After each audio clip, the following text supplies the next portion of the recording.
Oi, gente, tudo bem? Temos um concurso em aberto na região e algumas pessoas vieram me pedir dicas ou alguma ajuda em relação ao edital desse concurso.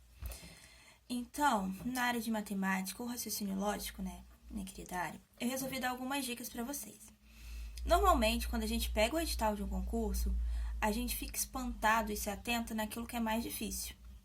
Não tiro a razão de vocês, normalmente a gente se choca com o que é mais difícil.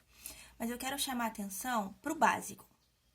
Porque muitas vezes a gente não se atenta ao básico e por causa do básico a gente erra o que é mais complicado. Por exemplo, minha querida, fração e número decimal. Esses valores aqui são valores básicos que a gente tem que saber para facilitar a nossa vida em relação ao cálculo de fração. Ontem, por exemplo, eu postei um story falando que toda vez que eu tiver alguma multiplicação por 0,5, eu posso só dividir o valor por 2. Por quê? Exatamente por isso, porque 0,5 é igual a meio na hora de eu pensar em fração. E assim a gente vai sucessivamente.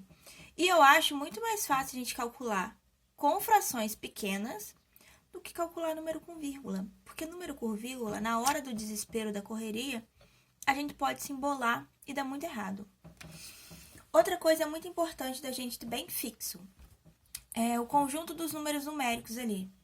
Saber o que é um número primo, saber o que é um número composto, números inteiros e todos aqueles números, conjuntos básicos de números que a gente tem. Por quê? Por exemplo, tem uma questão me pedindo, falando que eu tenho um conjunto formado pelos 5 primeiros números primos. Mas a questão não fala quais são os 5 primeiros números primos.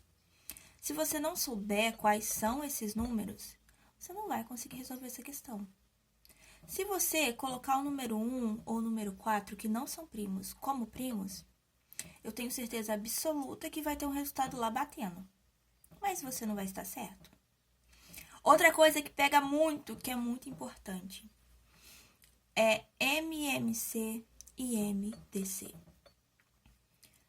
Pode não ter uma questão pedindo assim abertamente qual é o MMC de tal, qual é o MDC de tal. Mas eu tenho certeza que você saber a definição de cada um desses vai te ajudar muito na hora de fazer um concurso. Lembrando que MDC é máximo divisor comum. Então, ele sempre vai ser igual ou menor aos valores que a gente tem trabalhando ali.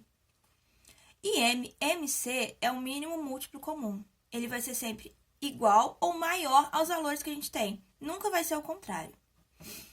Outra coisa muito importante, que às vezes a gente se embanana e não consegue resolver. Regra de 3. Eu tenho para mim que regra de 3 é uma das coisas mais importantes da matemática, porque você consegue sair de várias situações através da regra de 3. Às vezes você não sabe muito algum outro conceito, mas você entende regra de 3 e pode usar isso a seu favor. Então, vamos recapitular tudo que eu já falei. Fração e número decimal é muito importante a gente saber, pelo menos as principais, as que mais caem. MMC e MDC. O conjunto dos números numéricos são básicos. E também... esqueci agora. O que mais que eu falei? E também... regra de 3. Diquinhas básicas para você que vai fazer concurso. Se liga nessas 4 dicas, tá? Beijo! Se tiver mais alguma dica, deixa aqui nos comentários que eu te respondo.